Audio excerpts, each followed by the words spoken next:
مشاهدينا، مصر مليئة دائما بالمبدعين، وزي ما بنشجع الإبداع الفردي أيضا مهم جدا إن احنا نشجع الإبداع الجماعي، وده اللي بنشوفه في ظاهرة الائتلافات. دايما مبدعين بيعملوا ائتلاف، ودايما الحمد لله لما بيتعاونوا كده يعملوا يعني تيم ورك كده دايما بينجحوا. معنا أحد هذه الائتلافات وأحد أفراد ائتلاف للشباب المبدعين، كاتب والسيناريست ماجد عبده. أهلا بيك. اهلا بيك يا فندم. اهلا بيك. كلمنا عن الائتلاف اللي انتم مكونينه كشباب. والله احنا المشهد السياسي اللي موجود حاليا زي ما احنا شايفين في تخبط موجود في الشارع السياسي المصري. التخبط ده احنا شايفين ثقافة غريبة فيها ارهاب فكري، وشايفين ان مش احنا بس شايفين كمبدعين، على فكرة ده المفروض الناس كلها شايفة ان في ثقافة العنف عالت جدا، ثقافة الارهاب الفكري عالت جدا، ثقافة البلطجة، في مجموعة من الثقافات الجديدة على المفهوم او على الشعب المصري ما كانتش موجودة. كان دايما الشعب المصري معروف بطيبته مش الغريب ان الثقافة دي دخلت علينا، الغريب ان احنا بنتقبلها. يعني المفترض ان احنا ننفر من هذه الثقافة ولا نقبلها. بالظبط، ده الجزء الثاني، ان احنا تقبلنا الثقافة دي وبقت عادي. الغريب النهاردة ان احنا بنشوف بنشوف العنف ده، بنسمع كل يوم عن 2 اتقتلوا، 5 اتقتلوا، 12 اتقتلوا. ده بقى عادي جدا. وفي سوريا بقى عادي، وفي فلسطين بقى عادي. بس يمكن انا عايز اقول ان الشعب المصري بطبيعته الكلام ده مش موجود عندنا. مش موجود، بس هو يبدو ان هو مخطط انه يكون في المنطقة. الائتلاف ده بقى يعني عملتوه ازاي ومكون من مين؟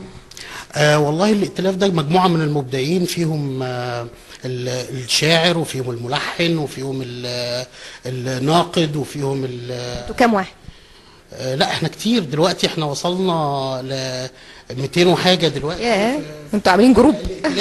احنا عاملين جروب، عاملين جروب وعاملين صفحه على الفيسبوك اسمها مبدعون في حب. على فكره احنا بنشجع ده جدا، لان احنا يعني لما تدرس حتى الشخصيه المصريه تلاقيها بتتسم بالفرديه، ودي اللي بتعيق نجاحها.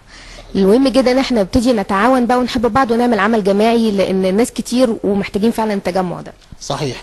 احنا مشكلتنا فعلا في مصر يعني في الفتره الاخيره ان احنا كنا يعني بننظر الى السلبيات اكتر من الايجابيات.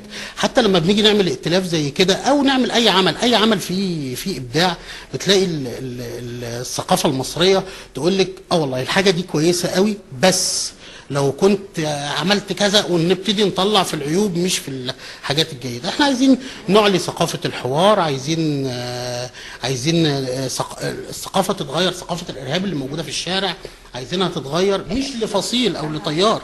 يعني احنا مش مع فصيل او مع تيار، احنا بنقول ده شيء غلط، ده شيء مش موجود، مش طبائع المصريين، مش موجود عندنا في ثقافتنا، فعايزين نرجع للمصري بالظبط، يعني نتصدى لهذه يعني الانحرافات. طيب ماجد، انت عملت كم مسرحيه او كم سيناريو؟ لا انا عملت مجموعه من المسرحيات، كان اخرهم عدد قد ايه؟ حوالي 12 مسرحيه مكتوبين.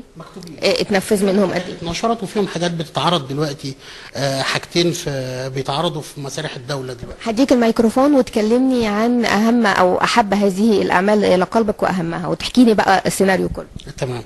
هو الحقيقه انا عملت اخر حاجتين انا عملتهم، هي ثوره قرد وكوكب الحمير. هي الحقيقه ثوره قرد وكوكب الحمير هي مسرحيات رمزيه، وانا استخدمت فيها الحيوانات عشان تكون قريبه اكتر من، هي مسرحيه رمزيه طبعا، بس احنا يعني انا كنت عايز اقرب شويه من الطفل وافهم الطفل امتى نثور، وامتى نهدأ، وامتى يكون لنا موقف، وليه احنا بنعمل ثورات. احنا ما بنعملش ثورات عشان خاطر ان احنا مجرد ان احنا نشيل سلطه ونحط سلطه، لا احنا بنعمل الثورات دي عشان خاطر نحسن من بلدنا. وده يستوجب ان احنا عشان نحسن من بلدنا دي ان احنا نبني بقى، ما نهدش. كوكب الحمير هي مسرحيه رمزيه برضو، بس هي خيال علمي على فكره، وكانت بتتكلم عن مجموعه من الحيوانات اللي طلعوا كوكب من الكواكب وعاشوا فيها، فلقوا ان الكوكب ده في عالم من علماء الارض طلع وطر على الكوكب. انا شايف ان احنا ان احنا عشان نقدر نسيطر على اي حد او نقدر نسيطر على العالم كله، ان الساسة بيحاولوا يوصلونا لان احنا نبقى هذه الرؤوس، هذا الفكر الحميري، مش الفكر الحميري اللي يشترط ان هو الغبي، لكن الفكر الساذج اللي هو ما يقدرش يعرف مقاليد الامور جميعا، يبقى مسير في الغالب يعني.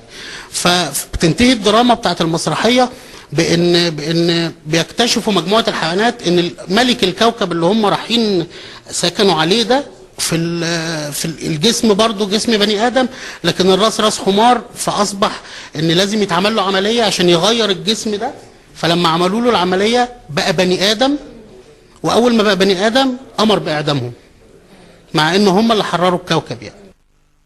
كل ما تبقى انسان كل ما تبقى كويس. الانسان اصل الانسانيه مش جسد بمخ، الانسانيه دي مشاعر. هو المشكله مش في الانسان، المشكله في القوى اللي بتحرك الانسان. هو الانسان مسكين في الموضوع في الحقيقه يعني. المهم يعني انا بتمنى لحضرتك التوفيق يا استاذ ماجد، والله وشغل كويس جدا وابداع يعني رائع، واتمنى لحضرتك التوفيق وكل المجموعه اللي معاك في الائتلاف، وان شاء الله نشوفكم في اعمال احسن وتبقوا من كبار مبدعين اسكندريه. واحنا بندعو كل المبدعين اللي ليهم نفس فكرنا ونفس ثقافتنا. طبعا كل المبدعين اعتقد ان لو في مبدع حقيقي هينبذ ثقافه اللي موجوده، ثقافه الارهاب اللي موجوده في الشارع دلوقتي، وبندعوهم كلهم ان هم يبتدوا يتجمعوا معانا عشان نقدر نقول حاجه للناس. يعني على الاقل انتوا تبتدوا بنفسكم، يعني كل واحد لو بدا بنفسه الناس هتبتدي يعني ويكون قدوه لغيره، وان شاء الله يعني يا رب مصر ربنا ينجيها يعني. يا رب يا رب. شكرا ماجد عبده، كاتب وسيناريست، شكرا لك.